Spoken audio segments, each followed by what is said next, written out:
जय जय श्री राधे। एक बार देवर्षि नारद जी की एक ब्राह्मण से मुलाकात हुई। ब्राह्मण ने उनसे जाते हुए पूछा, मुनिवर अब आप कहाँ जा रहे हैं? नारद जी ने कहा, बैकुंठ जा रहा हूँ, नारायण के दर्शन की इच्छा से। ब्राह्मण ने कहा, जब आपकी भगवान से मुलाकात होगी तब उनसे पूछिएगा कि मैं उनके धाम में कब आऊंगा। नारद जी उसे आश्वस्त कर आगे चल दिए। कुछ ही दूरी पर नारद जी को एक मोची मिला जो कि एक बरगद के पेड़ के नीचे बैठकर जूते सिल रहा था। बातों ही बातों में उसने भी नारद जी से वही बात पूछी जो ब्राह्मण ने पूछी थी। तो नारद जी उसे भी आश्वासन देकर बैकुंठ की ओर बढ़ गए। नारद जी जब बैकुंठ लोक पहुंचे तो नारद ने भगवान नारायण से उन दोनों के बारे में पूछा। भगवान नारायण ने कहा, वो मोची तो इसी जन्म के बाद मेरे पास आ जाएगा, किंतु उस ब्राह्मण को अभी बहुत जन्म लेने पड़ेंगे। नारद जी ने हैरानी से कहा, मैं इस बात का रहस्य समझा नहीं।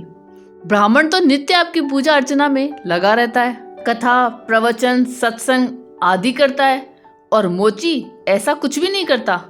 फिर भी आप कह रहे हैं कि ब्राह्मण को अभी अनेकों जन्म लेने होंगे और मोची इसी जन्म के बाद आपका धाम पालेगा। भगवान मुस्कुराए और बोले, जब आप उनसे मिलेंगे तो उनको कहिएगा, जब मैं भगवान के दर्शन को पहुंचा उस समय वे सुई के छेद में से हाथी को निकालने में व्यस्त थे। मेरे कथन का अर्थ आपको वहीं समझ आ जाएगा। जब नारद जी पृथ्वी पर लौटे तो पहले ब्राह्मण से मिलने गए। ब्राह्मण ने उनका स्वागत किया और पूछा, जब आप बैकुंठ में गए तो भगवान ने मेरे विषय में कुछ कहा? नारद जी ने कहा, जब मैं वैकुंठ पहुंचा उस समय भगवान सुई के छेद में से हाथी को निकालने में व्यस्त थे। ब्राह्मण ने कहा, अरे नारद जी कैसी बातें कर रहे हैं, मैं ऐसी अविश्वासी बातों पर विश्वास नहीं करता। नारद जी को समझते देर नहीं लगी कि इस ब्राह्मण की भगवान में तनिक भी श्रद्धा नहीं है, इसे तो केवल कोरा पोथी पन्ना का ज्ञान है। फिर नारद जी मोची के पास गए। मोची ने भी वही प्रश्न किया जिसका नारद जी ने वही उत्तर दिया।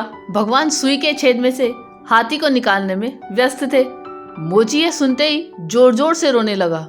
उसकी आंखों में आंसू आ गए और वह बोला, हे मेरे प्रभु, आप कितने विचित्र हैं, आपकी लीला अपरंपार है, आप सब कुछ कर सकते हैं, आपके लिए कुछ भी असंभव नहीं है। नारद जी ने पूछा, क्या आपको विश्वास है कि भगवान सुई के छेद में से हाथी को निकाल सकते हैं? मोची ने कहा, क्यों नहीं, मुझे पूरा विश्वास है।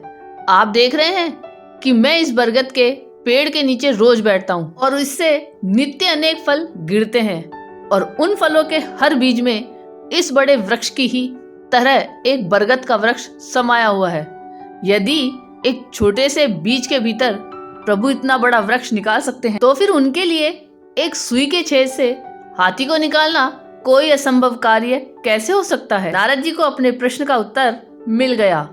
क्यों प्रभु ने कहा था कि ब्राह्मण को अभी अनेकों जन्म लेने पड़ेंगे और मोची इसी जन्म के बाद मेरे धाम में आ जाएगा। केवल ग्रंथ ज्ञान हो जाने या नित्य नियम पालन से ही मुक्ति संभव नहीं है। मुक्ति के लिए प्रभु में पूर्ण श्रद्धा और उनकी सामर्थ्य पर पूर्ण विश्वास होना अति आवश्यक है।